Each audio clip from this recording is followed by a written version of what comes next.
দোকানটা বন্ধ করে বেরোতে বেরোতেই আজ বড্ড বেশি রাত হয়ে গেছে খেয়াল করল ত্রিলোচন। আকাশের মেজাজও খুব একটা ভালো নেই। মুহুর্মুহু আলোকের ঝলকানিতে ঝলকে উঠছে পথ। নদী বাঁধ এবং নুড়ি সুরকির পথ পেরিয়ে যতটুকু চোখে দেখা যায় বিদ্যুতের আলোয় এক নিমেষেই দিনের আলোর ছোঁয়া নিয়েই আবার রাতের অন্ধকারে সব কিছু মলিন হয়ে যাচ্ছে। এত সব পেরিয়ে বড় রাস্তায় উঠতে এখনো ঢের বাকি। তার আগেই বিস্তর আকাশ কাঁপিয়ে নেমেই পড়বে মনে হলো তার। পথ চলতে চলতে মনে হলো, না, আর একটু অপেক্ষা করলে বা দোকানে আজ রাত্রিটা পার করলে বোধহয় উচিত হতো। মফস্বল অঞ্চল হলেও বৃষ্টি বাদলার দরুন কোনো গাড়ি ঘোড়া নেই বললেই চলে। নিদিন পক্ষে একখানা হাতে টানা ভ্যান রিক্সাও চোখে পড়ল না ত্রিলোচনের। অগত্যা পদব্রজে বাড়ি ফিরতে হবে ভেবে বেশ খানিকটা হতাশ হলো সে। তবে পেরিয়ে যখন পড়েছে বাড়ি তো তাকে ফিরতেই হবে। মনে মনে ভাবল, এত রাতে বন জঙ্গলের ভেতরকার রাস্তা দিয়ে বাড়ি যাওয়াটা ঠিক একটা সঠিক পদক্ষেপ নয়। ধীরে ধীরে গতি বাড়িয়ে তুলল ত্রিলোচন। আষাঢ় মাসের মাঝামাঝি সময়, যখন তখন বৃষ্টি নেমে পড়ছে। তবে আগেকার তুলনায় ইদানিং বাজ পড়ার সম্ভাবনা তথাকথিত যেন বেড়ে গিয়েছে। জোরে জোরে সনসন করে বর্ষার হাওয়া ত্রিলোচনের কান ছাপিয়ে পরনের ধুতি ফতুয়া যেন উড়িয়ে নিয়ে যাবে। পশ্চিমের পথ ধরলে নদী বাঁধ পেরোলেই আমডাঙ্গার জংলা জমি, আর তারপরেই বড় রাস্তার মুখে উঠে গেছে রাস্তাটা। তবে আমডাঙ্গার জঙ্গল তো এখন রীতিমতো বিভীষিকা। তবে সেখান দিয়ে না ফিরলে বিস্তর ঘুরতি পথে বাড়ি ফিরতে হবে যে তাকে। আর এই রকম ঝড় বৃষ্টিতে সেই পথ ধরাটা নেহাত বোকামির নয়, মূর্খামির পরিচয়। পিতৃপুরুষের সোনার অলংকারের দোকান তাদের, বহু পুরনো এবং বহু বিশ্বস্ত। পূর্বসূরীদের নামকরণেই এখনও দোকানের নাম বৈদুর্যমণি। একবার রাজা কৃষ্ণচন্দ্রের বাড়িতে শ্রীকৃষ্ণের কোমর বন্ধনীতে যে মণি জলজল করে তা গড়ানোর উদ্দেশ্যে ত্রিলোচনদের পূর্বপুরুষদের উপর দায়ভার পড়েছিল, আর সেই থেকেই তাদের দোকানের এই রূপ নামকরণ। 7-5 ভাবনা চিন্তা করতে করতে যখন আমডাঙ্গার জঙ্গলে পা দিল ত্রিলোচন, ঝমঝমিয়ে আপাদমস্তক ভিজিয়ে প্রবল বৃষ্টি এসে পড়ে, সঙ্গে বিদ্যুতের ঝলকানি। মারান বুড়ুর বটগাছের তলায় আসতে তীব্র এক ঝলকানিতে সবটুকু যেন দিনের আলোর মতো পরিষ্কার হয়ে উঠল এক নিমেষে। শেষে আবার সব কিছু অন্ধকারে তলিয়ে গেল। কিন্তু ওই এক ঝলকে ত্রিলোচন কি যেন দেখতে পেল বটগাছের তলায় ঠায় কাঠ হয়ে দাঁড়িয়ে রয়েছে। হঠাৎ করে কি এক ধোঁয়ায় সমস্ত পরিবেশ যেন আচ্ছন্ন হয়ে গেল। কে ওখানে? একবার সাহস করে বলার সঙ্গে সঙ্গেই আবারও বজ্রপাতের সঙ্গে ভয়ঙ্কর আওয়াজে দিক বিদিক আলোড়িত হয়ে উঠল। ওই আলোতে ত্রিলোচন অদ্ভুত এক দৃশ্য দেখতে পেল, যা তার সর্বাঙ্গে যেন বিদ্যুতের ঝলকানির মতোই অনুভূত হল।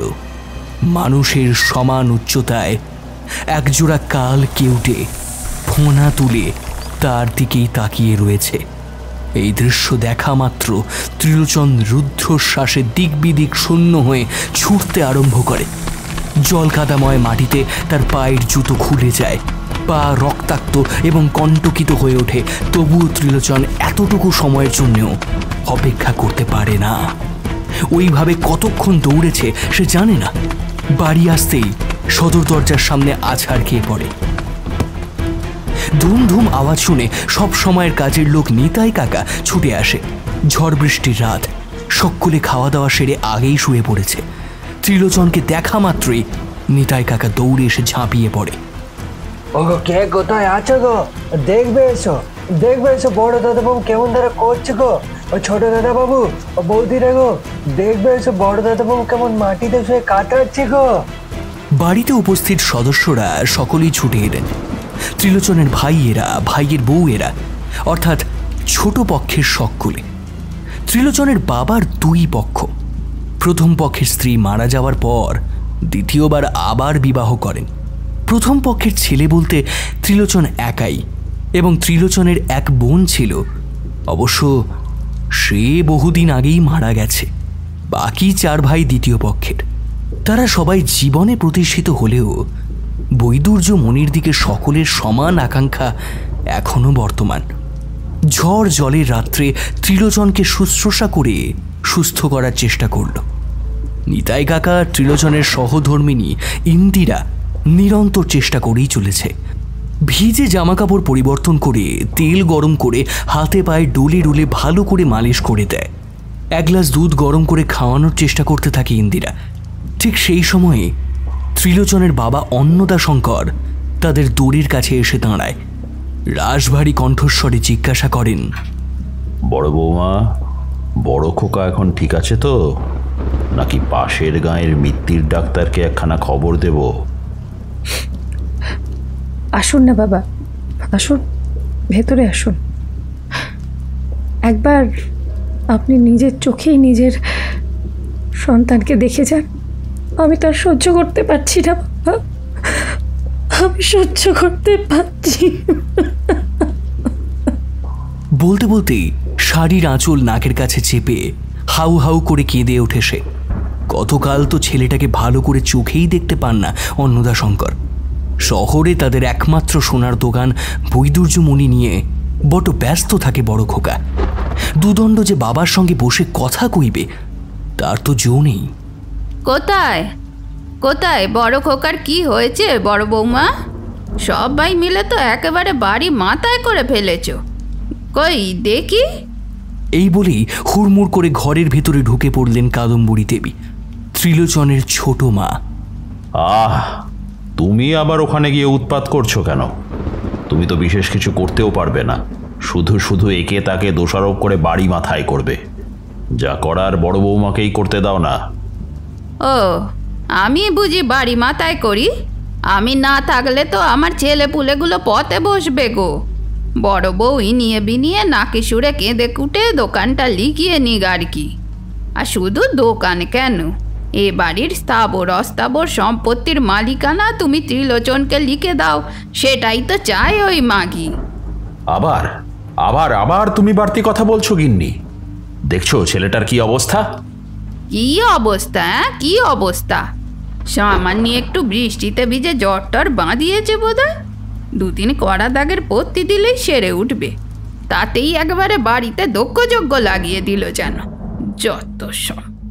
হ্যাঁ, 2 দিনের মাথায় ত্রিলোচন সুস্থ হয়ে উঠল বটে, তবে তার কথাবার্তায় ভাবভঙ্গিমায় যেন আমূল পরিবর্তন ঘটে গেছে।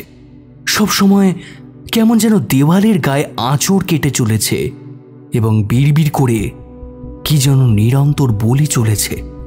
ইন্দিরা প্রথম দিকে খাবার খাওয়াতে এসে যেন ভীষণ ভয় পেয়ে তাকে দেখে। ত্রিলোচনের চোখের মনি কেমন যেন নীল বর্ণ ধারণ করেছে। সে অযথায় কাউকে চিনতে পারছে না। মুখার্জি পরিবারের এই বাড়ি তাদের 7 পুরুষের ভিটে মাটি। দোতলার উপরে ডান দিকের সর্বশেষ ঘরটি ত্রিলোচনের। সারাদিন ত্রিলোচন কেমন যেন ঘরবন্দি থাকে, ঘর ছেড়ে এতটুকু বেরোতে চায় না, সবসময় যেন ঘোরের মধ্যেই আছে। ইন্দিরা একদিন চা নিয়ে এসে দরজায় টোকা দিতেই দরজা যখন খোলে না, তখন ভেজানো দরজা ঠেলে নিজেই চায়ের ট্রে হাতে ভেতরে প্রবেশ করে। এবং ঠিক সেই সময় ত্রিলোচন সরীসৃপের ন্যায় বুকি হেঁটে ঘরের ভেতর চলে ফিরে বেড়াচ্ছে, এমনই দেখতে পায় সে। তীব্র আতঙ্কে চায়ের ট্রে হাত থেকে মাটিতে সশব্দে পড়ে যায়। মেজোজা ভবানী ছুটে আসে বড় জায়ের ঘরে। কি গো দিদি, কি হয়েছে?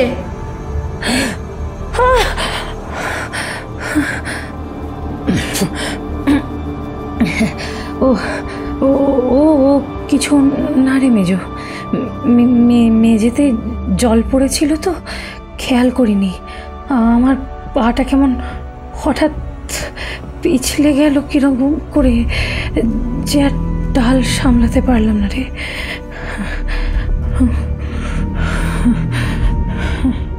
ইন্দিরা জানে না সে কেন মিথ্যে বলছে, জানে না কেন সত্যিটা সে এইভাবে লুকিয়ে গেল। এরপর যতদিন যেতে লাগলো ত্রিলোচন মানসিকভাবে যেন একটু একটু করে এক সম্পূর্ণ সাপের আদব কায়দা অর্পণ করতে লাগলো।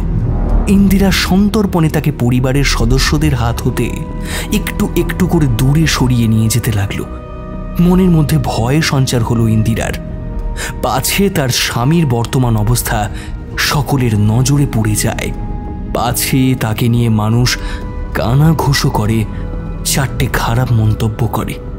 এই ভেবে ত্রিলোচনকে এক প্রকার বেদেনির সাপের কুণ্ডলীকৃত ঝুড়ির লুকানো বাক্সের মতোই লুকিয়ে রাখল সে। কেউ জিজ্ঞাসা করলে বলতো ত্রিলোচনের ভারী পড়াশোনার শখ হয়েছে, সে এখন তার বাকি জীবনটা পড়াশোনা এবং আধ্যাত্মিক চর্চার মধ্যে দিয়েই কাটাতে চায়। ইন্দিরা নিজেই এখন দোকান যায়। এই দেখে শাশুড়ি জায়েরা যা ইচ্ছে তাই বলে তাকে অপমান করে, কিন্তু ছোট্ট মৃগাঙ্কর মুখের দিকে তাকিয়ে তাকে সর্বশক্তি দিয়ে রক্ষা করার জন্যই ইন্দিরা হার মেনে নেয় না। বৈদুর্য মনির যাবতীয় কাজ যা যা ত্রিলোচন করতেন দোকানের বহু যুগের বিশ্বস্ত কর্মচারীদের কাছ থেকে একটু একটু করে সে সবই শিখে নিয়েছে। বউবাজার থেকে কিভাবে কাঁচামাল আসবে, স্যাঁকড়াদের কতটা কি কাজের প্রয়োজনে দেওয়া হবে, দোকান খোলার সময় সমস্ত তৈরি গহনার ওজন এবং মান সংখ্যা নির্ণয় করে তারপর দোকান খোলা, আবার বন্ধ হওয়ার সময় বিকৃত গহনার পরিমাপ, টাকা সমস্ত মিলিয়ে গহনা তুলে রাখলেই আবার তার কাজ সম্পূর্ণ হয়। আপাতত দোকানটিতে জনাকুড়ি কর্মচারী কাউন্টারে বসেন। অন্দরে স্যাঁকড়াদের সংখ্যা 6 জন। সকলেই দিন রাত্রির অদল বদল করে কাজ করেন, নিজেরাই ঠিক করে নেন কে কখন আসবেন, কে কখন যাবেন। এমনই এক ঝড় বৃষ্টির রাত ইন্দিরার দেরি দেখে মেজগিন্নি ভবানী ভাসুরকে খাবার দেওয়ার অছিলায় ত্রিলোচনের ঘরে প্রবেশ করে। বউদের মধ্যে সবারই বেশ কৌতূহল, বড় ভাসুর বন্ধ দোরের মধ্যে কি এমন বিশ্ব উদ্ঘাটন করছেন যে দিনে একটি বারও তিনি সর্বসমক্ষে আসেন না। সন্তর্পণে পা টিপে টিপে ঘরে ঢুকে টেবিলের উপরে খাবারের থালা গ্লাস নামিয়ে রেখে সুরেলা কণ্ঠে মৃদু হেসে বলে উঠলেন, বড় দাদা, বড় দাদা, কোথায় আপনি? বড় দিদির ফিরতে দেরি হচ্ছে দেখে আমি আপনার খাওয়াটা নিয়ে এলুম।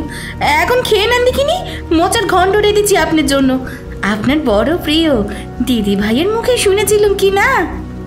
ঘরের মধ্যে কাউকেই বিশেষ দেখতে পেল না ভবানী।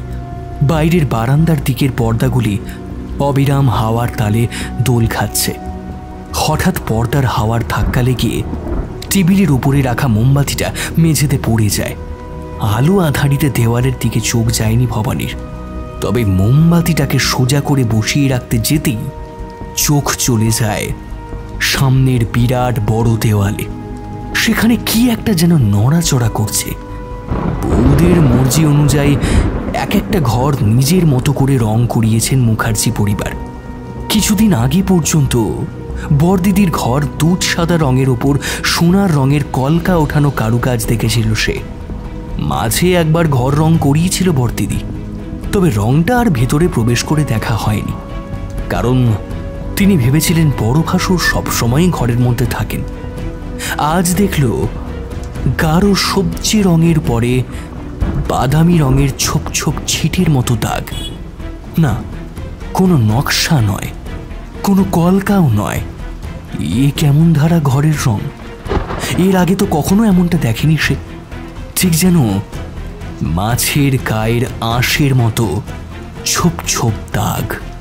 তবে অন্ধকারে ওটা কি নড়ছে? দেওয়ালের কাবে কিছু যেন উপরের দিকে উঠে যাচ্ছে, আবার নিচের দিকে নেমে আসছে। এটা কি মানুষ? যখন সত্যিটা সে উদ্ঘাটন করতে পারল তখন পড়ি কি মরি করে বলে পাগলের মতো ঘর থেকে বেরিয়েই ছুটতে আরম্ভ করল। এই ঘটনার কিছুদিনের মাথায় ত্রিলোচনের লাশ পাশের পচা পুকুরে ভেসে থাকতে দেখা গেল।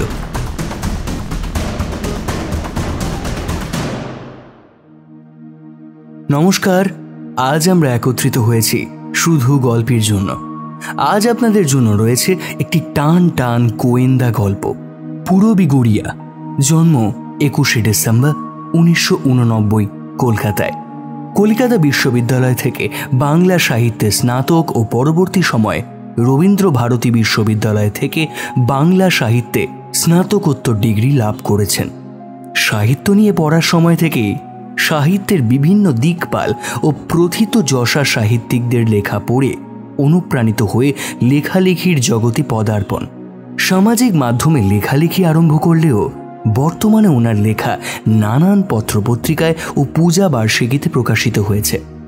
একক বই বৈকুণ্ঠপুরের জলসাগর পাঠক মহলে বেশ প্রশংসা পেয়েছে। আজ ওনার লেখা একটি গোয়েন্দা কাহিনী শোনাবো আপনাদের। শুনতে থাকুন আজকের গল্প, পূরবী গুড়িয়ার কলমে বৈদুর্য মণি রহস্য।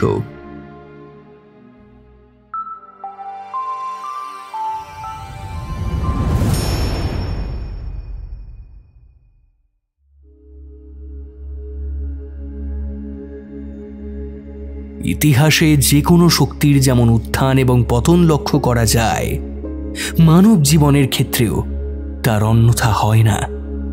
বড় ক্ষমতা সবসময়ই একটা দায়িত্ব বা দায়বদ্ধতার দ্বারা পরিচালিত হওয়া উচিত।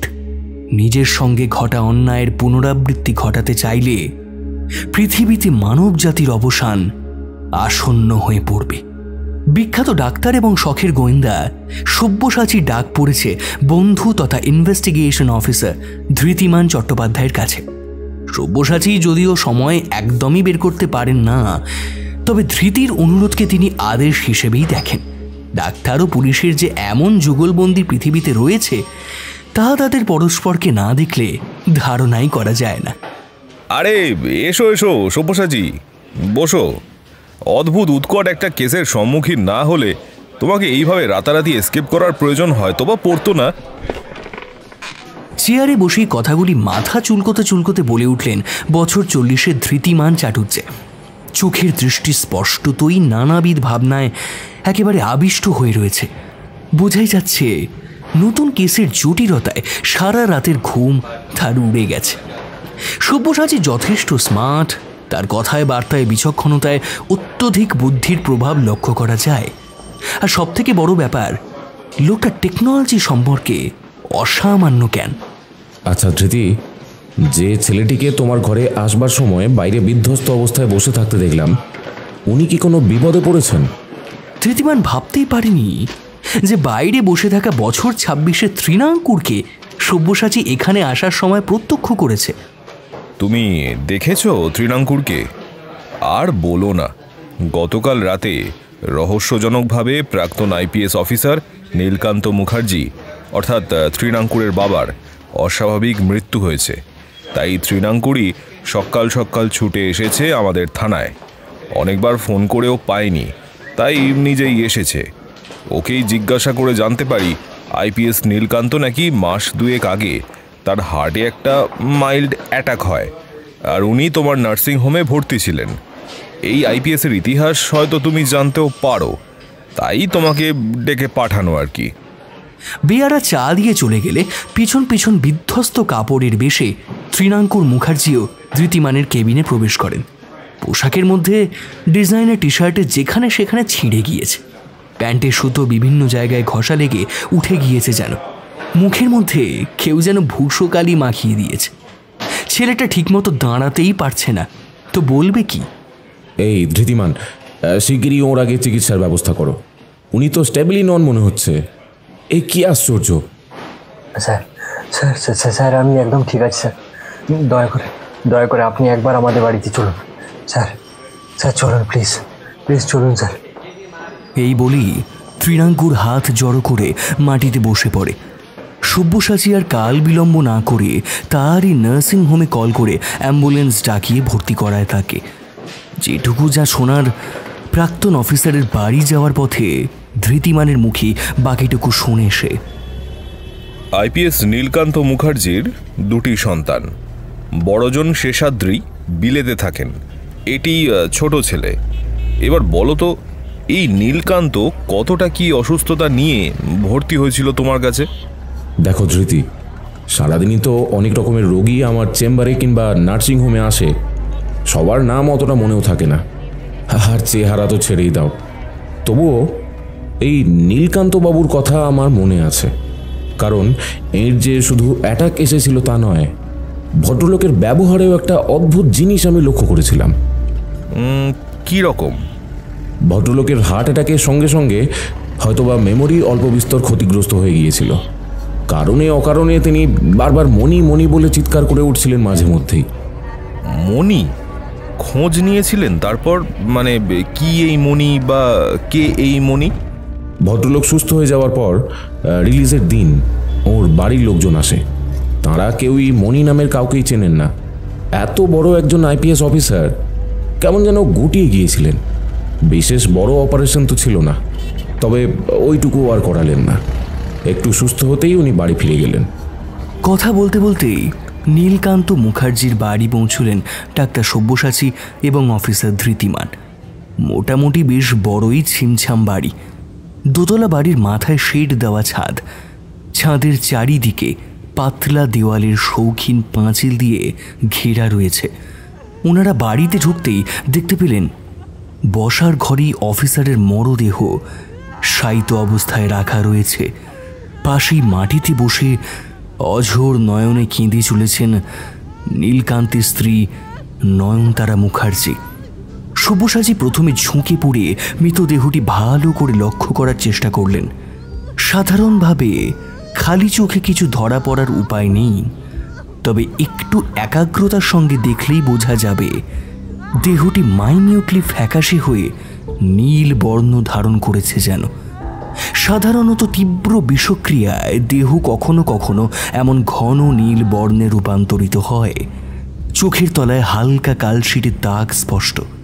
কোনো কিছুর জন্যে ভীষণ ভয় পেয়েছেন বোঝা যাচ্ছে, কারণ যারা তাকে এনেছেন তারা নিজেদের মধ্যে বলাবলি করছিলেন যে মৃত্যুর পর আইপিএস অফিসার নীলকান্ত বাবুর মরদেহের চোখ একেবারে বিস্ফারিত অবস্থাতেই ছিল। এরপর সব্যসাচী নয়নতারার পাশে গিয়ে বসলেন। ধৃতিমান যথারীতি দাঁড়িয়েই রইলেন। ম্যাডাম, নিজেকে সামলান আর দয়া করে আমাদের তদন্তে একটু সহায়তা করুন।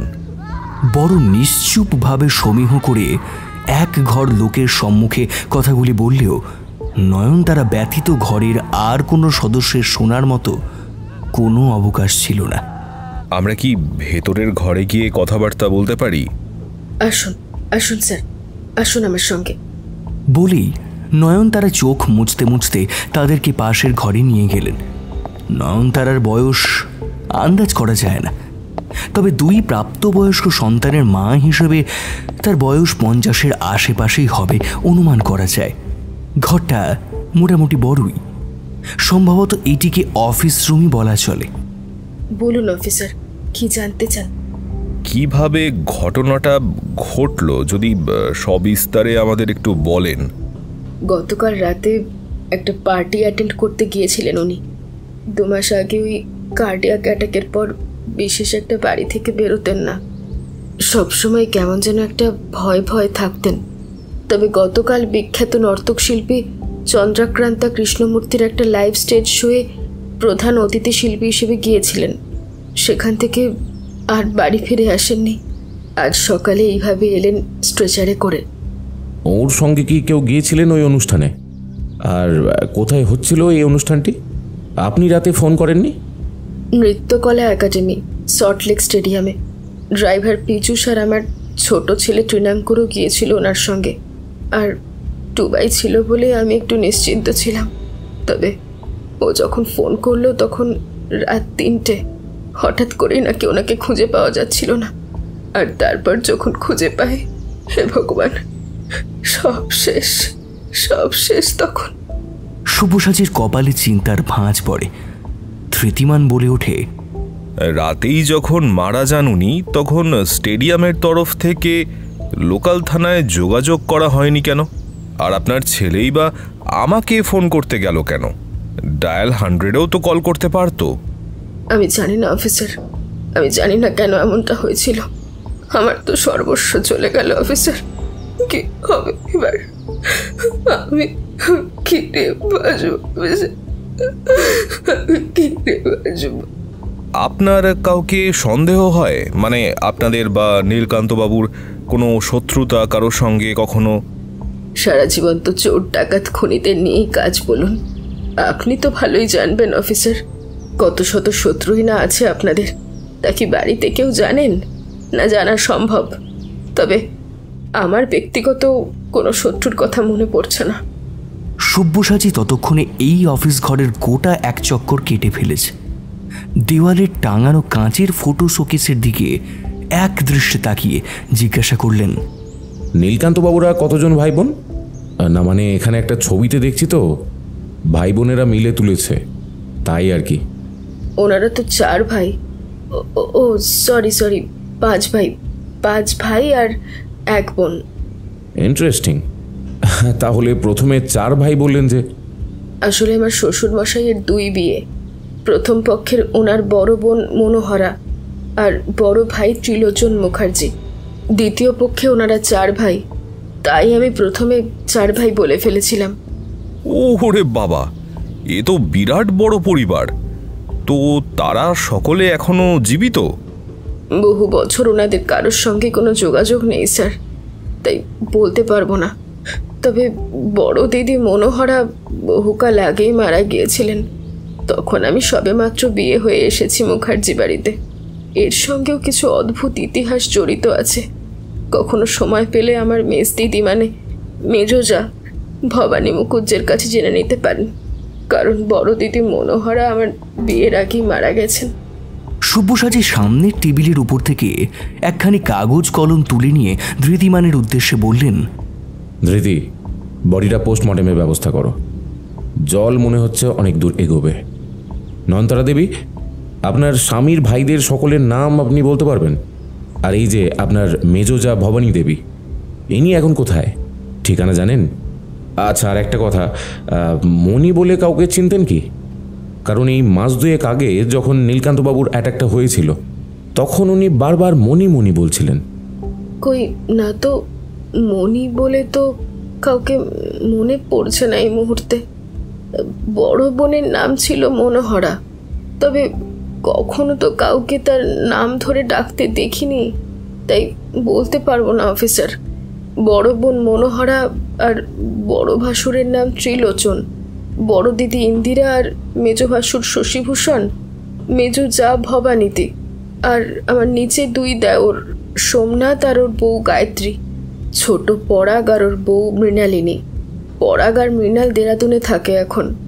তবে শ্বশুরমশাই সব সম্পত্তি খুব সম্ভবত তার 4র্থ সন্তান মানে সোমনাথকেই লিখে দিয়েছিলেন। ভাইদের মধ্যে ওই সোমনাথের প্রতি ওনার একটু বিশেষ দুর্বলতা ছিল। আমি এইটুকুই জানি। ওকে, আপাতত এইটুকুতেই হবে। এখন আমরা উঠি, আবার কোনো প্রয়োজন হলে নিশ্চয়ই আসবো, কেমন? ওখান থেকে বেরোনো মাত্রই সব্যসাচী বড্ড ব্যস্ত হয়ে পড়ল তার হাসপাতালে ফেরত যাওয়ার জন্যে। ধৃতি, আমাদের খুব ভুল হয়ে গেছে। বাবার সঙ্গে সঙ্গে যে ছেলের ওপরেও অ্যাটাক হতে পারে তা আমাদের তৃণাঙ্কুরের বিধ্বস্ত অবস্থা দেখেই বোঝা উচিত ছিল। ওখানে পুলিশ মোতায়েন করার দরকার ছিল, বুঝলে? এই গাড়িতে ওঠো সব্যসাচী, আমাকে মিনিট 10 সময় দাও, আমি নার্সিংহোমে নিয়ে যাচ্ছি তোমায়। হবে না ধৃতি, হবে না। তার আগেই যদি কিছু একটা হয়ে যায় তাহলে গতকালকের ঘটনা সম্পর্কে বিশদে জানাটা আমাদের অধরাই থেকে যাবে। আর আমার স্থির বিশ্বাস যে একটা এত বড় স্টেডিয়ামে ঢুকে সর্বসমক্ষে একটা খুন করতে পারে তার পক্ষে একটা নার্সিংহোমে ঢুকে খুন করাটা কোনো ব্যাপারই নয়। আর একটা কথা, নীলকান্তবাবুর ড্রাইভার পীযূষ কোথায় থাকে আর এখন কি অবস্থায় রয়েছে একটু খোঁজ নাও। আর এই লিস্টটা। বলেই সব্যসাচী নিজের হাতে থাকা কাগজের টুকরোটা ধৃতিমানের হাতে দিয়ে বলল, এই বংশের কে কোথায় মানে বর্তমানে কোথায় আছে যোগাযোগ করার ব্যবস্থা করো। গতকালকের অডিটোরিয়ামের ভিডিও ফুটেজটাও একবার চেক করতে হবে। এই তুমি সিকিউরিটি গার্ডকে একবার ফোনে ধরো তো। দ্রুত গতিতে গাড়ি চালিয়ে যখন নার্সিং হোমে ঢুকল তখন এমার্জেন্সিতে প্রায় 50 লোক ঠিক করছে। ভিড় ঠেলে যেতে যেতেই একটা বেডের সামনে এসে স্তম্ভিত হয়ে দাঁড়িয়ে পড়ল, কারণ বেডের রোগী নিথর অবস্থাতেই এমার্জেন্সির বেডে শুয়ে রয়েছে। সব্যসাচী বার দুই দেওয়ালের গায়ে জুড়ে জুড়ে ঘুষি মেরে বড় আফসোস করে বলল, ইস ড্যাম! নার্স, নার্স, ডিউটির সময় আপনারা করেনটা কি? কোথায় থাকেন? কিছুই বুঝতে পারেন না নাকি? ইমার্জেন্সিতে এসে একটা শুধুমাত্র বডিতে চোট পাওয়া মানুষ এইভাবে নিথর পড়ে থাকে? আপনি আপনি ইমিডিয়েটলি ব্যাকপ্যাক করুন। আপনাদের সাসপেন্ড না করলে আপনারা শুধরবেন না। Out, out! ধৃতিমান একটুও সময় নষ্ট না করে আগে অ্যাম্বুলেন্স কল করলো বডি পোস্টমর্টেমে পাঠানোর উদ্দেশ্যে। অডিটোরিয়ামের সিকিউরিটি গার্ড ভবতোষ পালকে জিজ্ঞাসাবাদ করায় প্রথমে কিছুটা ইতস্তত করার পর সে বলে উঠল, আগে স্যার, ওই ভদ্রলোককে মৃত অবস্থায় আমিই প্রথম দেখি, তারপর সবাইকে ডেকে বলি, তারপর বাড়িতে খবর দেওয়া হয়। কটার সময় প্রথম দেখেছিলেন? প্রথম যখন দেখলেন তখন কি ভদ্রলোকের দেহে কোনো নীল ভাব ফুটে উঠেছিল? আগে স্যার, ওই অনুষ্ঠান শেষ হওয়ার একটু আগে গ্রিন রুমের পাশের লবিতে ওনাকে পড়ে থাকতে দেখেছিলাম। নীল ভাব? হ্যাঁ, মুখটা তো কেমন যেন নীল হয়ে যাচ্ছিল আস্তে আস্তে। আমি ভাবলাম ভুল দেখছি বোধহয়, তারপর আবার এ তো আপনিই বলছেন, তার মানে আমি ঠিকই দেখেছি। আর কাউকে ওখানে যাতায়াত করতে দেখেছিলেন? ভালো করে ভেবে বলবেন। কই না তো স্যার, অনুষ্ঠান চলছিল, সবাই তো স্টেজেই ছিলেন। ও হ্যাঁ, কৃষ্ণমূর্তি ম্যাডামের মনে হয় ইন্টারভেল ছিল, উনি তখন গ্রিন রুমের ভেতরেই মেকআপ টাচ আপ করছিলেন, আমাকে দেখে একটা কোল্ড ড্রিঙ্ক আনতে বললেন। আর কেউ? না স্যার, আর কাউকে তো মনে পড়ছে না।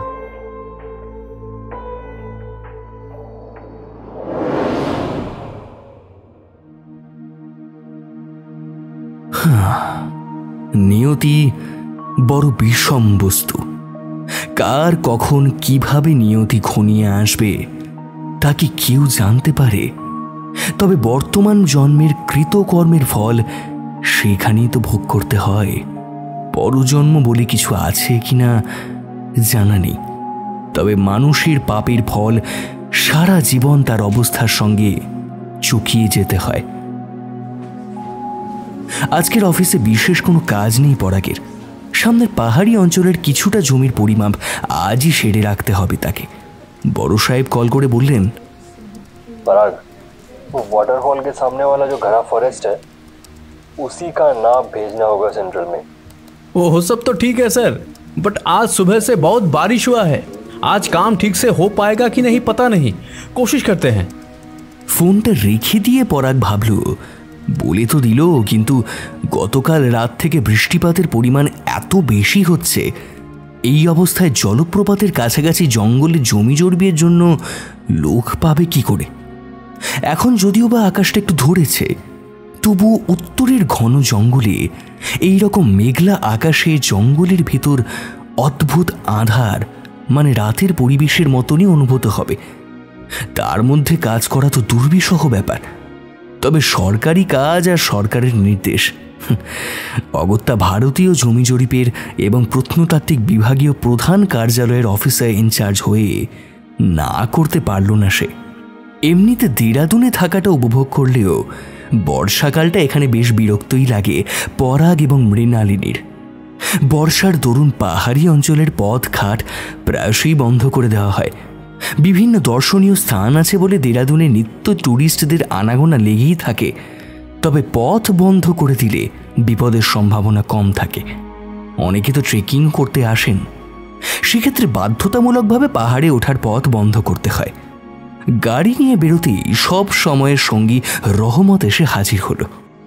এ কি রহমত, তুমি এখানে? রহমতের পূর্বপুরুষ আফগানিস্তানে থাকতেন। ব্রিটিশ আমলে এক ইংরেজ তাদের পূর্বপুরুষের মধ্যে থেকে কাউকে ধরে এনে এখানে নির্বাসন দিয়েছিলেন। সেই থেকেই ওরা ভারতবর্ষেই থেকে যায়। রহমত আফগানি টানে বলে উঠল, सर जी, आपके हिफाजत के लिए बंदा हरदम हाजिर है। আহা রহমত, আমি তো আর যুদ্ধে যাচ্ছি না যে সেপাই বরকন্দাজ লাগবে। তুমি এখানেই থাকো কেমন, বিকেলের মধ্যেই আমি ফিরে আসব। আর তারপরেও যদি না আসি তখন না হলে যেও, শুধু শুধু জার্নি করবে। রহমত যতটা উৎসাহিত হয়ে বলেছিল ততটাই উৎসাহ হারিয়ে মুখটা পাংশুটে হয়ে দাঁড়িয়ে রইল। সকল দাগ নম্বর এবং খতিয়ান নম্বর বের করতে হবে তাই কম্পাস জরিপ এবং সাধারণ জরিপ বিভিন্ন পদ্ধতির অবলম্বন করতে করতে বেলা গড়িয়ে সূর্য ডোবার সময় এসে পড়ল। এখানে আসা স্তক মৃণালিনীকে একটি বারও ফোন করা হয়নি। এখানে নেটওয়ার্ক তেমন একটা থাকে না। এদিকে কাজ শেষ হতে না হতেই মেঘের গর্জন আরম্ভ হলো। বৃষ্টিপাতের দরুন জঙ্গলের ভেতর প্রায় হাঁটু সমান জলকাদার ভেতরে পা ডুবে রয়েছে তাদের, যদিও বর্ষাতি জুতো প্রায় হাঁটু উচ্চতায়। মেঘের গর্জন শোনা মাত্রই পরাগ বাকিদের উদ্দেশ্যে বলল, এই সব গোটাও, এবার আর কাজ করা যাবে না। ইমিডিয়েটলি ফিরতে না পারলে বড় রাস্তায় ধস নামলে এখানেই মরে পড়ে থাকতে হবে। চলো চলো, তাড়াতাড়ি করো। বলেই ফোনটা নিয়ে খুটখুট করে পরিমাপগুলো লিখতে লিখতেই এগিয়ে চলল পরাগ। একটু দূরে সঙ্গী কর্মচারীরা অল্প বিস্তর হাঁটছে। প্রায় হাঁটু সমান জল কাদাময় পথ পেরোতে স্বাভাবিকের থেকে আরও অনেক বেশি সময় অতিক্রান্ত হয়ে চলেছে। জঙ্গলের ভেতর বড় বড় গাছের ছায়া অন্ধকার নামাবার আগেই অন্ধকারে চলারই পরিস্থিতি তৈরি করেছে। হাঁটতে হাঁটতে মনটা কেমন যেন বিষিয়ে উঠল পরাগের। এমন নিঝুম পরিবেশে হাজারো সাপখোপ থাকলেও সে অবাক হয় না। এই যে উত্তরাখণ্ডের জঙ্গল, এখানে বাঘ, সিংহ কিংবা সরীসৃপের আতঙ্ক থাকবে এটাই তো স্বাভাবিক। সঙ্গে বন বিভাগের কর্মীরা বন্দুক নিয়ে আছে ঠিকই, তবে একটু তো ভয় করবেই। হঠাৎ খুট করে পেছন দিক থেকে কি একটা যেন শব্দ ভেসে এলো। এমনিতেও এখন এখানে ঝিঁঝি পোকার ডাক ছাড়াও মেঘের গর্জন এবং কখনো কখনো দূরে কোথাও হতে হিংস্র জীবজন্তুর চিৎকার এবং ডাক ভেসে আসছে। পিছন ঘুরে তাকাতেই দেখে একটা ছোট্ট হায়না তার দিকে স্পষ্টতভাবেই তাকিয়ে রয়েছে। তার চোখ দুটো আগুনের মতো জ্বলজ্বল করছে। মুখের হাঁয়ের ভেতর থেকে জিভের লালা মাটিতে ঝরে পড়ছে। দুপাশে বৃহৎ সূচলো দাঁত দুটি যেন ঠিকরে বেরিয়ে আসবে। তার দিকে চোখ পড়তেই পরাগের গায়ের রক্ত যেন জল হয়ে গেল। পেছন দিকে ফিরে দৌড়তে যাবে, ঠিক এমন সময় সে চোখের সামনে আরও বিভৎস দৃশ্য দেখতে পায়। এক অতিকায় বৃহৎ ময়াল সাপ প্রায় তার নিজের উচ্চতার সমান ফনা তুলে তার দিকে তাকিয়ে রয়েছে।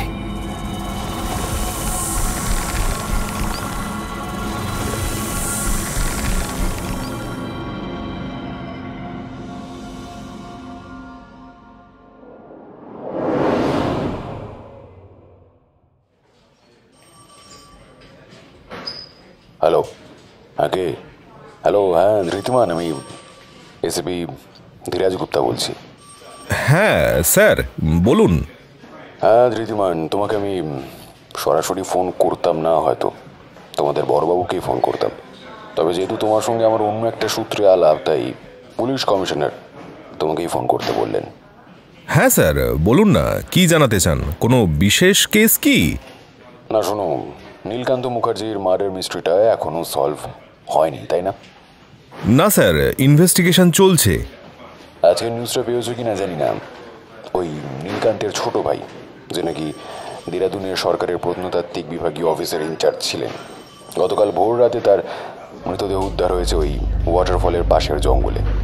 পুলিশের আধিকারিকেরা সাময়িকভাবে পরীক্ষা নিরীক্ষা করে জানিয়েছেন লোকটা খুন হয়েছে। গলার কাছে স্পষ্ট একটা চাপা দাগ আছে। তাছাড়া আরও একটা ইন্টারেস্টিং বিষয় হলো, সাপে কামড়েছে বোধহয়। সারা শরীরে বিষ ছড়িয়ে গিয়েছিল মনে হয়, তাই ঘন নীলের আভা সারা শরীরময় বাইরে থেকে লক্ষ্য করা গেছিল। সে কি? তারপর মানে আপনি কিভাবে কি জানতে পারলেন? মানে আমি বলতে চাইছি, ওই কেস সম্পর্কে আমি যে তদন্ত করছি তা আপনি কিভাবে জানলেন? আর পরাগ মুখার্জির সঙ্গে নীলকান্ত মুখার্জির যোগাযোগটা? চ্যাটার্জি, তোমার বিবেক বুদ্ধি আর কবে হবে? মৃণালিনী মানে পরাগ মুখার্জির ওয়াইফ থানায় রিপোর্ট করেছে, এবং সেই যে মুখার্জি ফ্যামিলির বউ তাও জানিয়েছে। তদন্তে বৈদুর্যমণি জুয়েলার্স মানে মুখার্জিদের পুরনো ব্যবসার কথা উঠে আসে। আর তখনই ওখানকার পুলিশ কলকাতায় আমাদের সঙ্গে যোগাযোগ করেছেন। একটু তো নিজের বুদ্ধি খাটাও। সব্যসাচী যে তোমার প্রমোশনের কতটা তা কি আমরা জানি না? সব্যসাচী তখনও চেম্বারে ফেরেনি। সবটুকু শুনে যেন ভূত দেখার মতো হতবাক হয়ে রইল। নীলকান্তের মৃত্যুর মাত্র 3 দিনের মাথায় নীলকান্তের ছোট ভাইয়েরও মৃত্যু হয়েছে, সেই সুদূর দেরাদুনে বসে থেকে। সবটাই তো শুনলে, কি মনে হচ্ছে? পারিবারিক কোনো জিঘাংসা? দেখো, পারিবারিক জিঘাংসা ব্যাপারটা একেবারেই যে উড়িয়ে দিচ্ছি তা নয়, তবে বিষক্রিয়ার ব্যাপারটা কিন্তু মোক্ষম। শুধু মানুষটাকে সেটাই খুঁজে পাচ্ছি না। অন্ধকারে হাত টানোর মতো ব্যাপার। যদি পারিবারিক জিঘাংসাই হবে, তবে কে বা কারা এটা করছে, আর কেনই বা করছে? কোনো ক্লুও নেই, কোনো লিডও নেই। বলেই টেবিলের উপর একটা চাপড় দিয়ে উঠে বসলো সব্যসাচী। অন্যমনস্ক হয়ে বলে উঠল, যাকে ছাড়ো। আর তুমি তো পোস্টমর্টেমের রিপোর্ট দেখাবে বলে ডেকে পাঠালে, কই?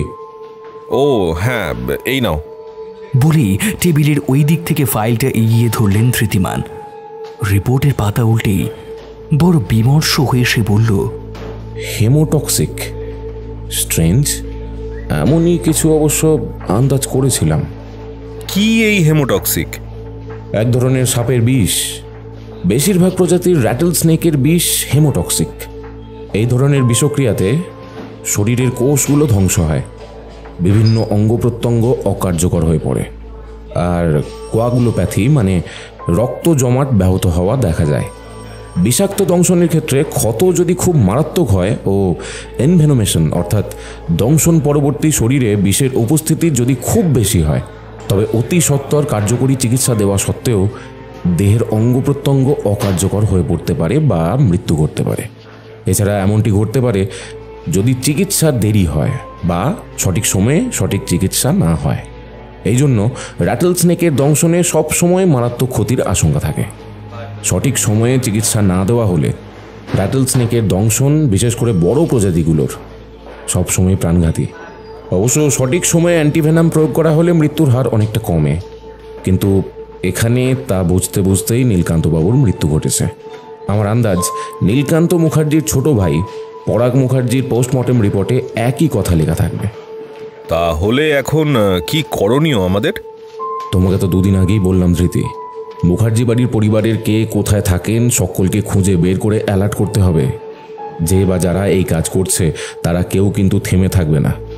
গতকাল যে আমরা ড্রাইভার পীযূষের বাড়িতে গেলাম, দেখলেই তো, কিছু না জেনেও লোকটা কেমন অসুস্থ আর শয্যাশায়ী হয়ে পড়েছে। কাউকে ছাড়বে না, কেউ নিস্তার পাবে না। ইমিডিয়েটলি এই ছোট ভাই পরাগ মুখার্জির পরিবারের সঙ্গে যোগাযোগ করো। ওদের পুলিশ প্রোটেকশনের ব্যবস্থা করতেই হবে।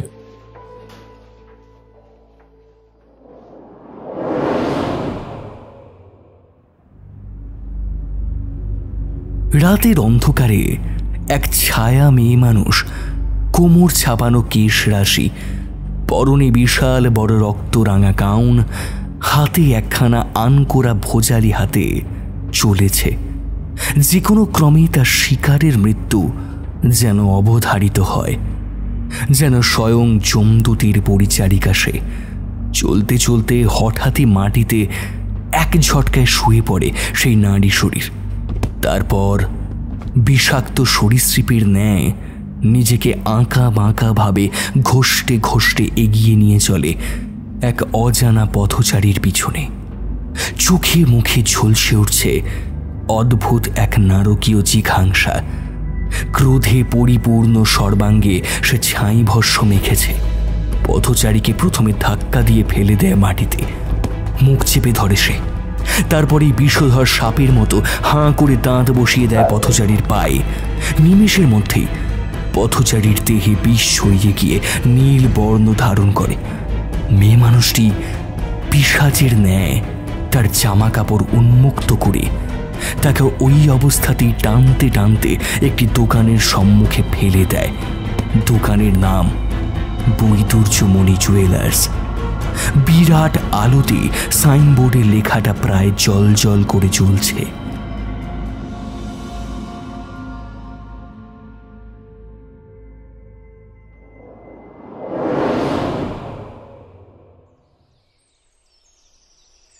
পরের দিন সকালে ঘুম থেকে উঠতে না উঠতে ধৃতিমানের ফোন।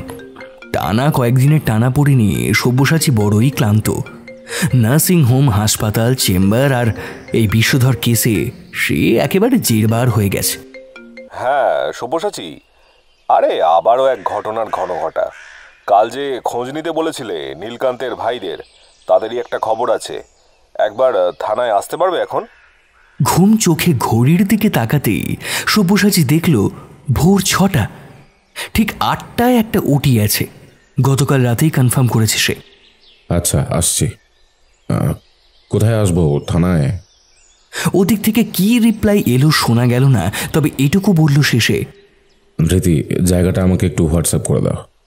চিত্রাঙ্গদা ঘুম চোখেই বলে উঠল, এবার আর কি, চেম্বার নার্সিংহোম সব তালা দিয়ে খুনির খোঁজে নেমে পড়ো, যত সব। বলি পাশ ফিরে শুয়ে পড়ল। সব্যসাচী সে কথা কানই দিল না। ন্যূনতম অপরাধ বোধ দূরে থাক, ঘড়ির দিকে তাকিয়ে মনে মনেই একটা সময় অ্যাডজাস্ট করে নেওয়ার চেষ্টা করল। গাড়িতে উঠেই ফোনটা চেক করল সব্যসাচী। বৈদুর্য মণি জুয়েলার্স, 31 বি, বিধান সরণি, ব্যারাকপুর। ঠিকানাটা গুগলে সার্চ করতে সঠিক রাস্তাটাও পেয়ে গেল। ঠিক ঘন্টা 2 পথ। পৌঁছানোর পরেই দেখল এত ভোরেও স্থানীয় বাসিন্দাদের ভিড় বেশ চোখে পড়ার মতোই। ইতিমধ্যে পুলিশ এসে জায়গাটাকে পুরোটাই ঘিরে দিয়েছে।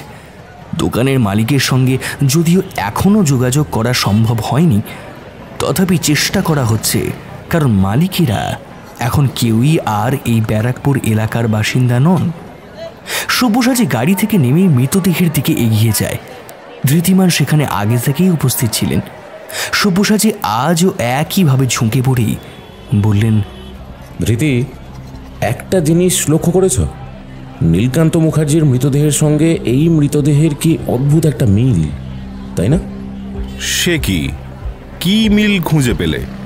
কোথায় জাঁদরেল আইপিএস অফিসার নীলকান্ত মুখার্জি, আর কোথায় এই নামধামহীন গেরুয়া পরিহিত সাধু? মিল যদি না থাকবে তো তুমি সাত সকালে আমাকে এখানে ডেকে পাঠালে কেন? মানে বিশেষ কোনো কারণ থাকবে তো নাকি? আরে চটছো কেন? গতদিন যে নীলকান্ত মুখার্জির বাড়ি আমরা গিয়েছিলাম, ওনাদের পৈতৃক নিবাস হলো এই ব্যারাকপুরে। আর এখন তুমি, আমরা সকলে যে দোকানের সম্মুখে দাঁড়িয়ে রয়েছি, এই সোনার দোকানের মালিক হলেন অন্নদা শঙ্কর মুখার্জি, নীলকান্তের বাবা। তবে তার অবর্তমানে তার ছেলেরাই এখন দোকানের মালিক। আউটস্ট্যান্ডিং। এখন বুঝলাম এই 80-20-এর আসল অরিজিন কোথায়, কোন কোটরে লুকিয়ে আছে। কি বললে? কিছু না। এই ব্যক্তিকে পরিচয় জানতে পেরেছো? এখনো কনফার্ম নয়, তবে স্থানীয় লোকজন দেখে যতটুকু শনাক্ত করেছে বলে মনে হচ্ছে, ইনি হলেন এই অঞ্চলের নতুন উদ্গত তান্ত্রিক সদাশিব ভৈরব। ওই পাড়ার মোড়েই একটি আস্তানা পাকিয়ে বসেছিলেন বাবাজি। দেখছো না, মুখে গাল ভর্তি দাড়িতে ভরা।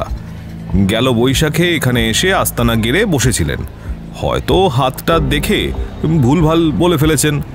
ভণ্ডামি ধরতে পেরে কেউ হয়তো মেলাতে পারেনি, ভবিষ্যৎ মেরে ফেলে দিয়ে গেছে। মানুষের স্বভাব তো, দেবা ন জানন্তি। তাই কি? তাহলে কি আর সারা শরীর অমন নীলকণ্ঠের মতো নীল হয়ে যেত? মনে হয় না। কিন্তু একটা ব্যাপার ক্লিয়ার হচ্ছে না, এই পরিবারের ওপর যদি কারোর আক্রোশ থেকেও থাকে, তবে এই পরিবারের কাউকেই তো মারার কথা মনে হবে। সেক্ষেত্রে এই সন্ন্যাসী কি দোষ করেছিলেন সেটা বুঝতে পারছি না। সে কি, এই বিষয়টা আগে তো খেয়াল করিনি। তাই তো। এই কে আছো? প্রমোদ, এই বডিটা পোস্টমর্টেমে পাঠিয়ে দাও। আর দোকানের মালিক কিছুক্ষণের মধ্যেই এসে পড়বে, আমাদের একটু অপেক্ষা করতে বলেছেন। এইখানে দাঁড়িয়ে থেকে আর কি হবে, চলো ওই দিকটায় একটু যাই। এই যে জটলা ফাঁকা করুন তো মশাই। যত সব সকাল থেকে এখানে সব ঠায় দাঁড়িয়ে রয়েছে, আপনাদের কাজকর্ম কিছু নেই নাকি? ওই সামনের চায়ের দোকানটা কার? ভিড়ের মধ্যে থেকে কেউ বলে উঠল, আগে বাবু, ও আমার আছে। আরে তোমার আছে যখন চটপট তালা খুলে দুভার চা দাও দেখিনি। চায়ের ভাঁড়ে সুরুত করে শব্দ তুলে চুমুক দিয়ে আরেক হাতে জ্বলন্ত সিগারেটে শোক টান দিতে দিতে সব্যসাচী যখন মাথাটা উপরের দিকে তুলে চিন্তা করল, তখন চোখের সামনে বিরাট বড় একটা পোস্টার দেখতে পেল। বিশিষ্ট নর্তক শিল্পী চন্দ্রাক্রান্ত কৃষ্ণমূর্তি লাইভে থাকবেন। ডেটটা দেখল ঠিক 2 দিন পরই। তারপর চাওয়ালার দিকে তাকিয়ে বলল, আচ্ছা বনোয়ারি, এই সুকান্ত সদনটা কোন দিকে বলতে পারবে? ধৃতিমান কিছু একটা বলতেই যাবে, এমন সময় সব্যসাচী তার হাতটা চেপে ধরে। जी सर, ওই একটু এগিয়ে গেলে ডায় হাত মে যে রাস্তা নিকলেগা, ওখান সে বাস পাওয়া যাবে। अभी तो हर कोई यही सवाल दिन भर पूछते लेगेছে। কেন? वो जो डांसर आएगी ना बाबूजी, वो तो कल से ही आ गई है। এখানেই কোনো একটা হোটেলে উঠেছেন বোধহয়। ও পরশো প্রোগ্রাম আছে না, ওই পোস্টার দেখছেন না? সব্যসাচী মনে মনে কেমন যেন একটা আশ্চর্য হলো। গত কয়েকদিনের ঘটনার সঙ্গে আজকের ঘটনাটার অদ্ভুত রকম লিঙ্ক হলো এই নর্তকী চন্দ্রাক্রান্তা কৃষ্ণমূর্তি। একজন বেঁটে খাটো লোক, চোখে চশমা, সবুজ রঙের আলখাল্লা পরে ধৃতিমানের দিকে এগিয়ে আসে। কি যেন সব গুজুর গুজুর করে তারা দুজনেই এবার সব্যসাচীর কাছে এসে বলে, ইনি হলেন অন্নদা শঙ্করের শান ছেলে, অর্থাৎ চতুর্থ পুত্র সোমনাথের বাড়ির ড্রাইভার।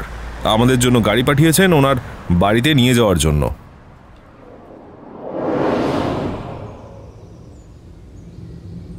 মুখার্জি বাড়ির মতোই বাড়ি। এছাড়া একে বাড়ি না বলে প্যালেস বললেই বোধহয় সঠিক পর্যালোচনা করা হবে। ব্যারাকপুর ছাড়িয়ে মধ্য কলকাতায় এক অত্যন্ত বিলাসবহুল প্যালেস করেছেন সোমনাথ মুখার্জি। সব্যসাচী এবং ধৃতিমানের আসার কথা বলাই ছিল, তাই তাদের জন্যই সদর দরজায় অপেক্ষা করছিলেন তিনি।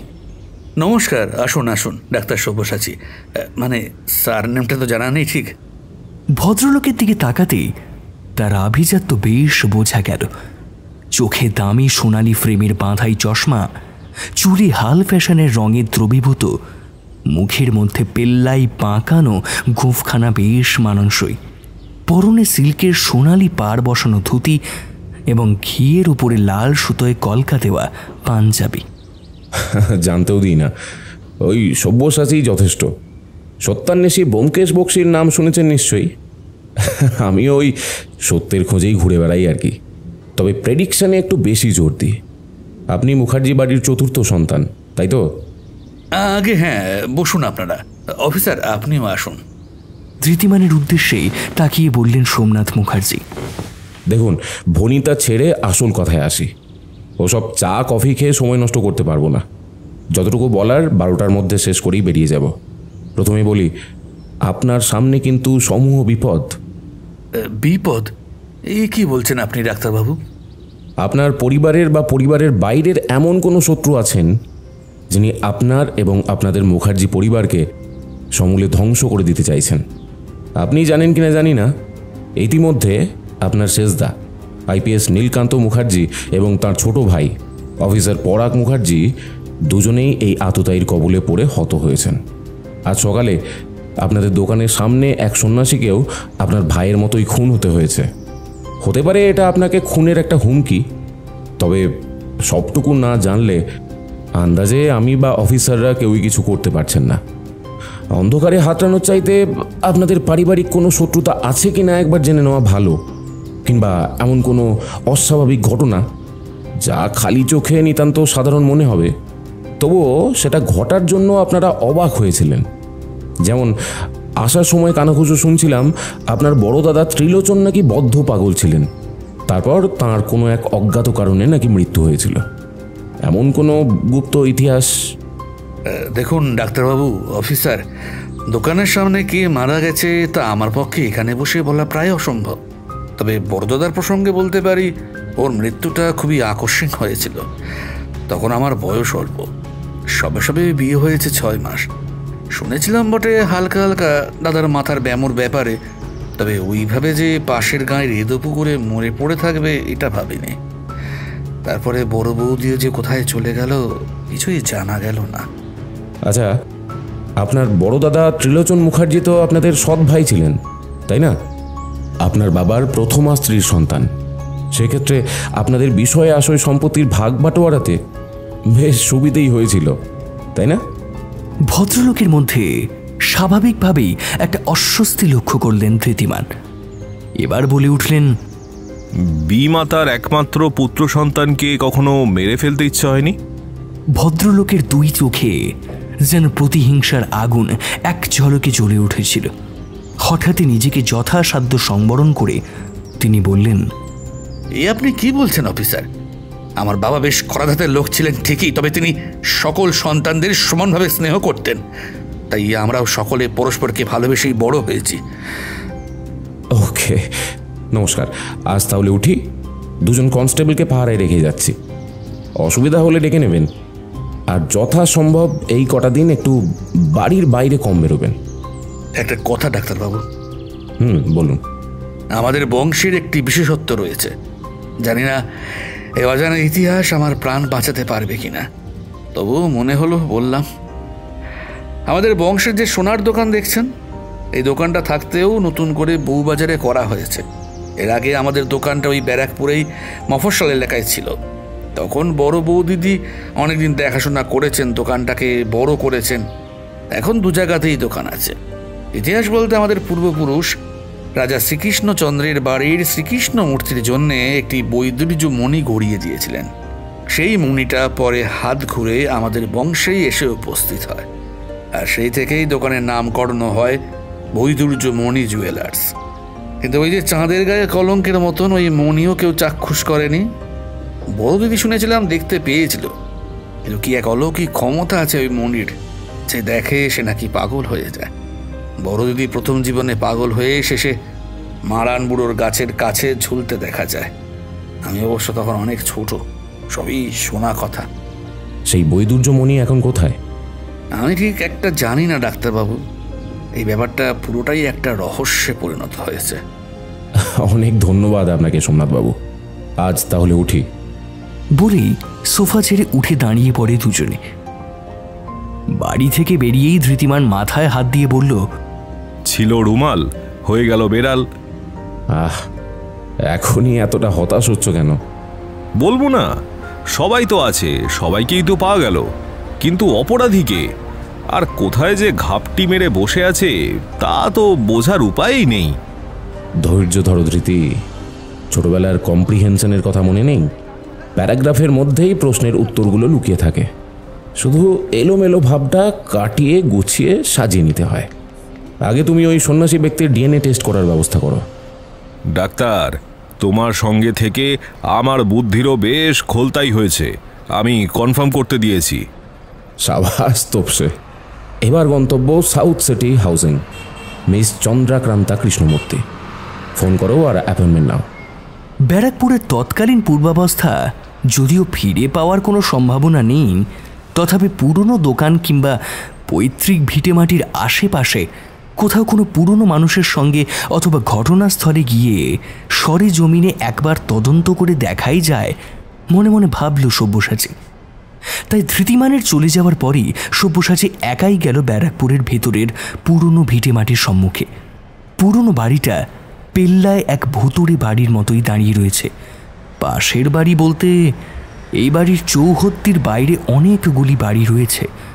হঠাৎই এক বয়স্ক ভদ্রমহিলা হেঁটে পাশ দিয়ে যাচ্ছেন দেখে সব্যসাচী তাকে জিজ্ঞাসা করেন, আচ্ছা শুনবেন, এই বাড়ির অন্নদা শঙ্করবাবু কি মারা গেছেন? তুমি কে বাছা? ওই অন্নদা শঙ্করের কেউ হও নাকি? না না মাসিমা, একটা দরকারি আর কি। উনি কি মারা গেছেন? মরবে না, ওরকম পাপ কি কারো ধর্মেশ হয় বাবা? ভগবান ঠিক শাস্তি দিয়েছে। মরার সময় যে ভয়ঙ্কর অবস্থা হয়েছিল, রোগে ধরে বিছানা নিয়েছিল।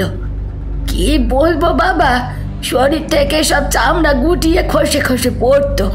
হবে না, সমস্ত বড় ছেলেকে মেরে দিল সব রাবণের বংশ মিলে। সহ্য হয়?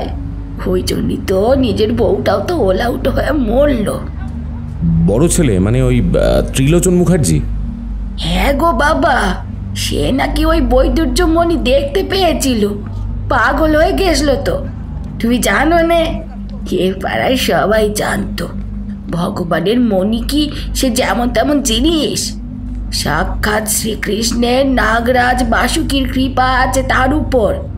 যে দেখতে পায় সেই পাগল হয়ে যায়। আপনি ঠিক জানেন বড় ছেলে ত্রিলোচনকে ওরাই খুন করেছিল? আরে করবেই তো, ওদের যে টাকার লোক। ওই এক ত্রিলোচন আর ওর বোন মনোহরার নামেই তো বেতন পক্ষের বউয়ের বাপ এই সম্পত্তি দিয়ে গেছিল। ওদেরকে সরিয়ে ফেললেই তো কেল্লা ফতে, টাকায় টাকা বাড়ে, বুঝলেন না? সব্যসাচী আর কথা না বাড়িয়ে সেখান থেকে ফিরে এলো। সমস্ত বিষয়টা একে একে তার কাছে দিনের আলোর মতো পরিষ্কার হয়ে যাচ্ছে। তবে কি ত্রিলোচনের বউ ইন্দিরা এখনো বেঁচে আছে, আর সেই এই সমস্ত প্রতিশোধ নিচ্ছে? তবে বৈদুর্য মণিটা এখন কোথায় আছে? সকলের মতো তারও তো বেশ কৌতূহল হচ্ছে। সেদিন অ্যাপয়েন্টমেন্ট না পাওয়া গেলেও শেষমেশ সুকান্ত সদনের অনুষ্ঠানটা হয়ে যাওয়ার পরের দিন মিনিট 10 জন্য চন্দ্রকান্তার বাড়িতে দেখা করার সুযোগ হলো ওদের।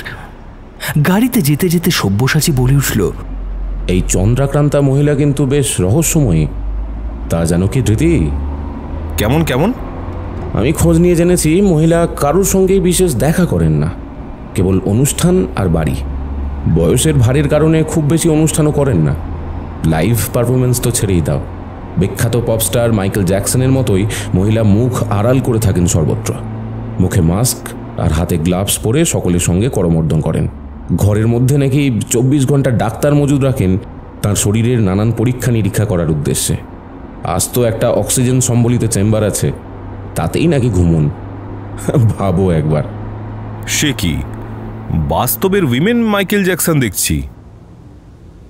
সাউথ সিটি হাউজিংয়ের ভেতরে ছোট্ট ছোট্ট করে বিভিন্ন মাপের কটেজ করা রয়েছে।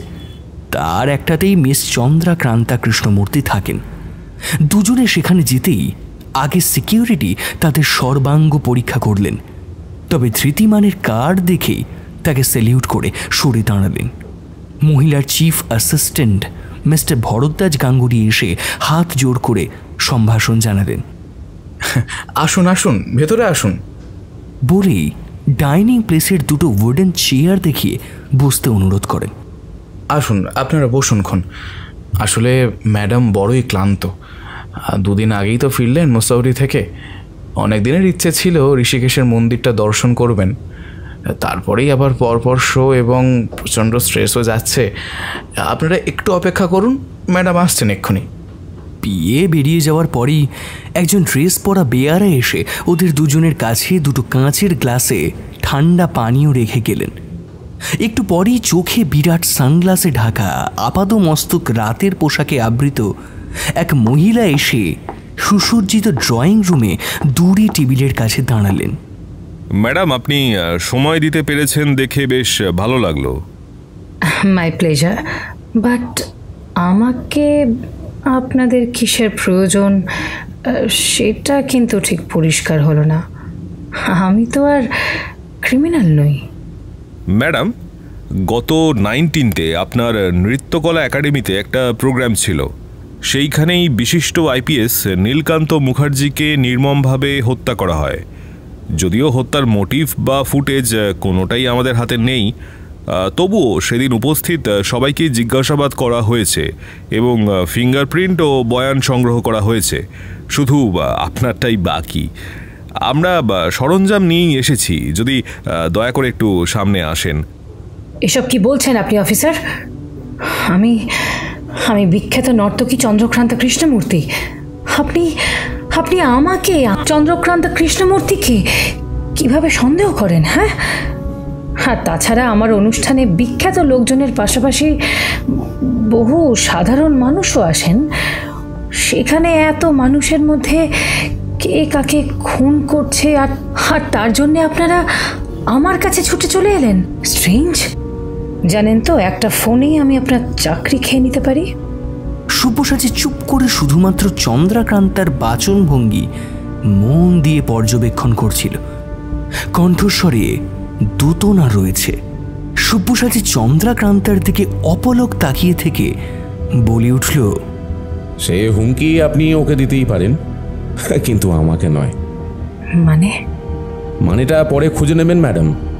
আগে আমার একটা কথার উত্তর দিন তো। দেরাদুনের যে হোটেলটিতে আপনি ছিলেন সেখান থেকে ওয়াটারফলের দূরত্ব ঠিক কতটা? এসব কি বলছেনটা কি আপনি? হ্যাঁ, আপনি কে বলুন তো? আমার মনে নেই, জাস্ট মনে নেই। আর এসব আমি আপনাকে বলবো কেন? ওয়াই? আপনারা এখন আসুন, আমার রিহার্সালে দেরি হচ্ছে। ভরদ্বাজ, ভরদ্বাজ। অগত্যা প্রমাণ ছাড়া চন্দ্রকান্তার আঙুলের ছাপ এবং বয়ান জোগাড় করা সম্ভব হলো না। 1 মিনিট ম্যাডাম। সব্যসাচী পুরোপুরি নিজেকে এক নিমেষে পাল্টে গদগদ হয়ে বলে উঠল এবার, আসলে আমার বোন আপনার খুব বড় ফ্যান। আপনার একখানা ঘুঙুর যদি দিতেন না, মানে ও বাড়িতে গেলে আমাকে আর আস্ত রাখবে না, অনেকবার করে বলে দিয়েছে। চন্দ্রাক্রান্তা খুশি হয়ে ভরদ্বাজকে ডেকে একখানি ঘুঙুর প্যাক করে দিতে বলে উপরে চলে গেলেন। লনের মধ্যে দিয়ে বেরিয়ে আসতে আসতে ধৃতিমান কৌতূহলী হয়ে জিজ্ঞাসা করল, এটা কি হলো? তোমার বোন কবে হলো? আরে ওরকম বলতে হয়। এখন এই ঘুঙুরখানা নাও আর ডিএনএর জন্য ল্যাবে পাঠাও। তুমি তো জানোই যে কোনো মানুষের ব্যবহার্য যে কোনো সামগ্রী থেকেই ডিএনএর স্যাম্পল পাওয়া সম্ভব, সে ব্রাশ থেকে পায়ের মোজা পর্যন্ত যাই হোক না কেন। কথা বলতে বলতে ততক্ষণে দুজনেই গাড়িতে বসে থানায় পৌঁছল। ডিএনএ টেস্ট করলে বোঝা যাবে এই মহিলা ওই পরিবারের সঙ্গে যুক্ত আছেন কিনা। প্রথম থেকেই আমার ওর উপর সন্দেহ হয়। তুমি দেখো, নীলকান্ত মুখার্জি মারা যাওয়ার দিন কয়েক আগে মণি মণি বলে চিৎকার করছিলেন, আর ওর অনুষ্ঠানে গিয়েই উনি মারা যান। ছোট ভাই পরাগ যখন ফিল্ডে গেলেন, তার আশেপাশের 50 মিটারের মধ্যেই এই নৃত্যশিল্পীর হোটেল ছিল। আবার সন্ন্যাসী বেশে মেজ ভাই শশীভূষণের মৃত্যুর সময়ও চন্দ্রাক্রান্তা ব্যারাকপুরের আশেপাশের কোনো হোটেলই ছিলেন। আর সবচেয়ে বড় কথা, আমি এখানে আসার আগে খোঁজ নিয়ে জেনেছি ব্যাঙ্গালোরের যে কৃষ্ণমূর্তি দম্পতিকে বাবা মা হিসেবে চন্দ্রাক্রান্তা নিজের সমস্ত পরিচয় অনুষ্ঠানবর্গ ও আয়োজকদের দিয়েছেন, তা সর্বৈব মিথ্যে। ওই দম্পতি বাস্তবে ছিলেন ঠিকই, কিন্তু সেই বৃদ্ধ বৃদ্ধা আর বেঁচে নেই। আর তাছাড়া ওরা নিঃসন্তানও ছিলেন। সে কি? আর মুখার্জি বাড়ির বড় ছেলে ত্রিলোচনের মৃত্যুর খবর পেলেও তার স্ত্রী ইন্দিরা দেবীর খবর এখনো পায়নি। কেউ বলে নিখোঁজ, কেউ বলেন বিবাগী হয়ে গেছেন। বাড়ির লোকও খুঁজে না পেয়ে হতাশায় ভুগছে। তবে তুমি কি ভাবছো, এই চন্দ্রাক্রান্তাই ইন্দিরা দেবী? সেটা তো প্রমাণ সাপেক্ষ, তবে আজ রাতে সবটুকু ধোঁয়াশা কেটে যাবে। তুমি সোমনাথবাবুকে ফোন করে মারানবুরুর গাছের কাছে আসতে বলো। বলো বৈদুর্যমণির হদিশ আমরা পেয়ে গেছি, তবে জানাজানি হয়ে যাওয়ার ভয়ে শুধুমাত্র রাতের অন্ধকারই আসল মালিকের হাতে তা আমরা তুলে দেব। যা হওয়ার আজ রাতেই হবে। কেন সোমনাথবাবু কেন? কারণ কান টানলেই মাথা আসবে। যদি আমার ইনটিউশন ঠিক হয়, তবে সোমনাথকে আজ ফলো করবে, আর তার আগেই আমরা তাকে ধরাশায়ী করব।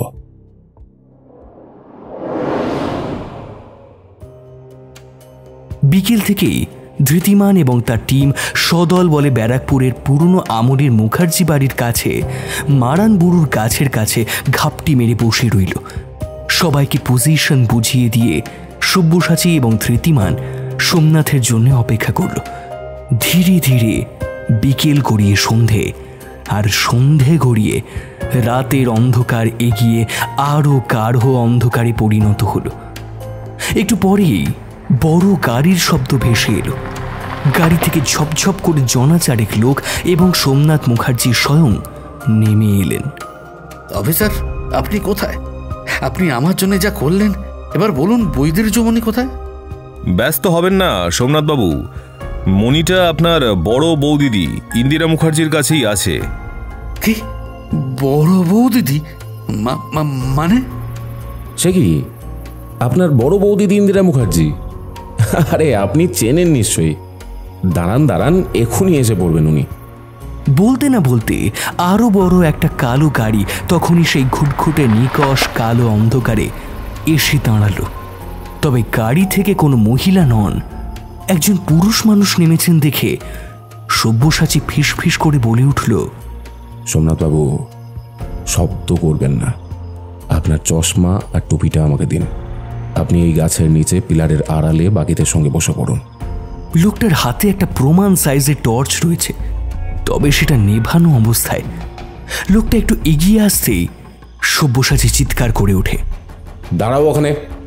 আমার হাতের 9mm পিস্তলটা তোমার দিকে তাক করা আছে, কাজেই চালাকি কিন্তু একদম নয়।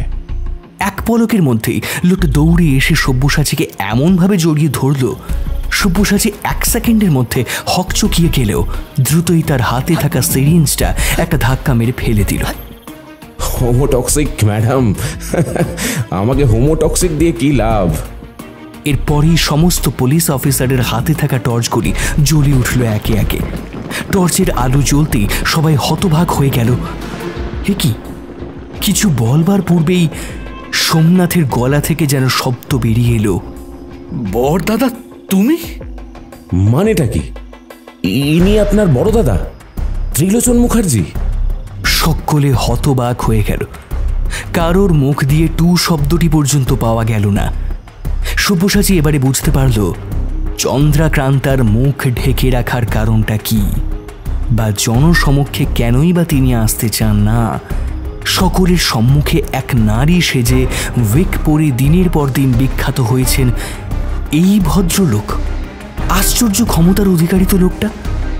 এই রকম দৃষ্টান্ত এর আগে কখনো দেখেছেন বলে তো মনে হচ্ছে না। কৌতূহলী হয়ে বলে উঠলেন, কিন্তু তাহলে ইন্দিরা দেবী উনি কোথায় গেলেন? সুরেলা মেয়েলি কণ্ঠস্বরে হেসে উঠে আবার কান্নায় ভেঙে পড়লেন ত্রিলোচন।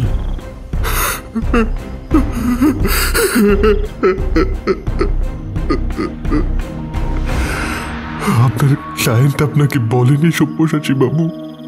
এত জানেন আর এইটুকু জানেন না? আমি রহস্যময়ভাবে ওই পচা পুকুরে পড়েছিলাম, তাই না সব্যসাচী বাবু?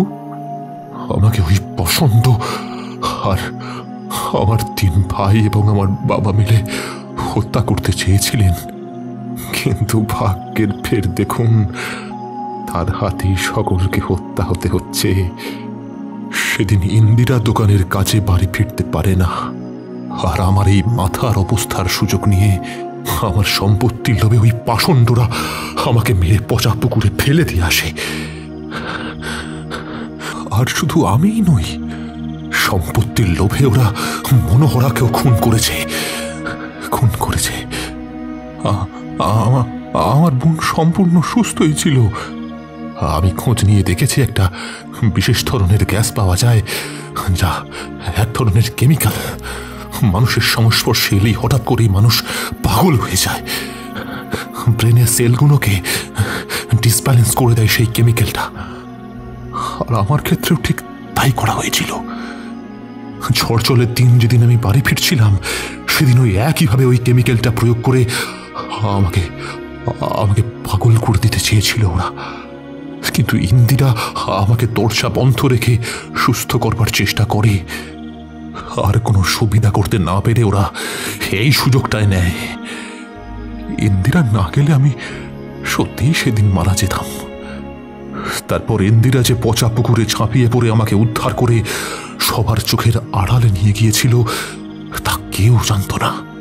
জঙ্গলের ভিতরে একটা ভিক্ষুকের কুটিরে রেখে আমাকে যাবতীয় চিকিৎসা করা ইন্দিরা, অথচ জগতের সামনে আমাকে বাঁচিয়ে রাখার আশায় আমার মৃত্যুর খবরটা ছড়িয়ে দেয়। বিধবার বেশি আমার শুশ্রূষা করে সে। একবার ভাবুন তো ডাক্তারবাবু, কতটা কষ্ট পেলে মানুষ নিজেকে ভুলে যায়। আমি একটু একটু করে সুস্থ হয়ে উঠছিলাম, আর এক রাত আসে যেদিন ওই বৈধূর্যমণি ইন্দিরা দেখতে পায়।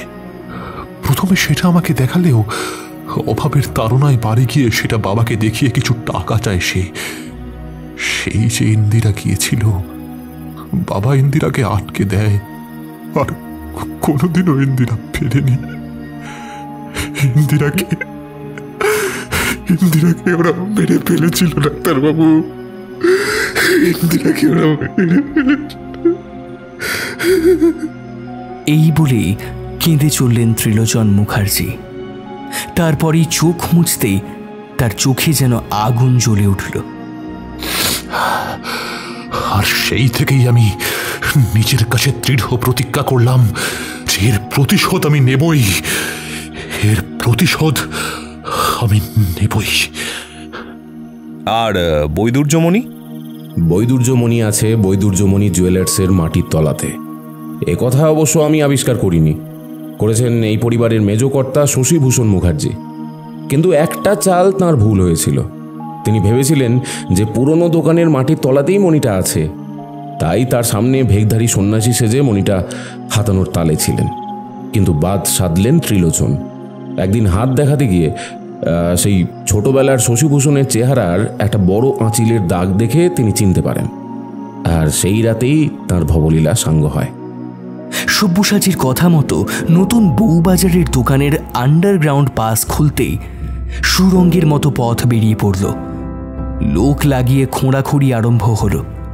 সোমনাথ হতবুদ্ধির মতো দাঁড়িয়ে রইল। অতঃপর খোঁড়াখুঁড়ি করতে গিয়েই একখানা কঙ্কাল বেরিয়ে এলো। তার পরনের শাড়ি এবং হাতে চুড়িবালা দেখে ত্রিলোচন কাঁদতে কাঁদতে সেই কঙ্কালকে প্রায় জড়িয়ে ধরল।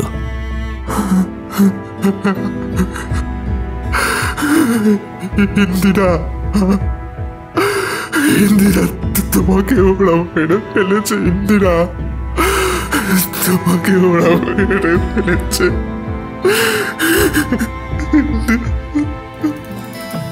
ওটা কি? সবাই সেদিকে তাকাতেই অবাক হয়ে দেখে ধুলো ময়লায় খড়ের আস্তরণে একটা মুক্তোর মালায় বাঁধানো বরফি আকারের বাদামি রঙের রত্ন খচিত মণি জল জল করছে। চোখের নিমেষে মণিটা হস্তগত করার লক্ষ্যে সোমনাথ লাফিয়ে পড়ে মণিটার ওপর। সঙ্গে সঙ্গে দুটো কালকে উঠে সেই খড়ের গাদা থেকে বেরিয়ে এসে সোমনাথের কপালে আছড়ে পড়ে। সঙ্গে সঙ্গে শরীরটা তার বিষে বিষিয়ে ওঠে। ধরাধরি করে বাইরে নিয়ে যেতে যেতে সবটা শেষ। কে বলতে পারে, হয়তো স্বয়ং নাগরাজ বাসুকী তার প্রভুর এই বৈদুর্য মণি পাহারা দিচ্ছিলেন।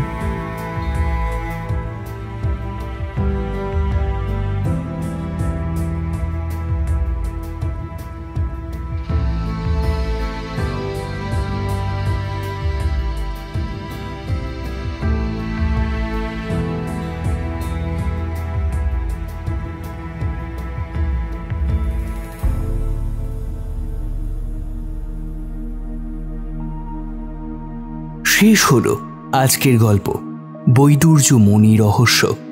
Narration by Shubhankar. সব্যসাচী চরিত্রে প্রীতম মুখোপাধ্যায়, চন্দ্রকান্ত এবং ইন্দিরা দিতিপ্রিয়া, নিতাই তৃণাঙ্কুর এবং বড়বাবু বেপুল, অন্নদাশঙ্কর ইন্দ্রনীল ভাদুরী, কাদম্বরী দেবী দেবস্মিতা, ভবানী এবং বয়স্ক মহিলা পিয়ালি, ধৃতিমান আর জে সৌমিক, নয়নতারার চরিত্রে বর্ণালী, ভবতোষের চরিত্রে মৈনাক, পরাগের চরিত্রে পার্থ, ধীরাজ দীপম, বনওয়ারি এবং Bharadwaj Soumik Das, Somnath Saurav Saha, direction and soundscape by Bipul, poster design Deep GFX. গল্পের সূত্রধার আমি শুভঙ্কর। ফিরে আসব আরও একটি অভিনব গল্প নিয়ে, তাই কান রাখুন শুধু গল্পের জন্য ইউটিউব চ্যানেলে। ধন্যবাদ। শুভরাত্রি।